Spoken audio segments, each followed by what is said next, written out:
সুপ্রিয় দর্শক মন্ডলী, আসসালামু আলাইকুম। আছি ঝিনাইদহ সদর উপজেলা নগরবাথান মাংসর বাজারে।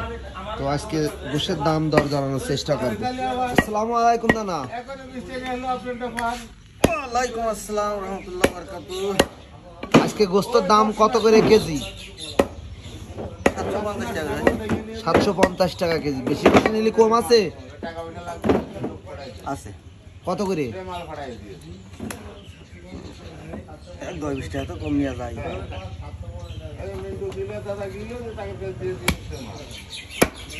মোটে 10-20 টাকা কম নিবা? তুমি কি 600 টাকা দিতেছ? 600 করে তো দিবা না, আবার মানুষ আসে নগরবাজার কি করতে আসে? সে করে জমা হয়নি ভাই। তো সেটা নর্মাল গোস না। সুপ্রিয় দর্শক মন্ডলী, ভালো গরুর গোস্ত কিনতে হলে অবশ্যই ভালো টাকা দিয়ে কিনতে হয়। আসতে হবে নগরবাথান বাজারে। অনেক সুন্দর সুন্দর গরুর গোস্ত বিক্রি হচ্ছে, তো সবাই চলে আসবেন অবশ্যই। গোশের কালারটা অনেক সুন্দর আছে। দেখানোর চেষ্টা করছি নগরবাথান বাজার থেকে। তো অবশ্যই আপনারা চলে আসবেন গরুর গোস্ত কেনার জন্য।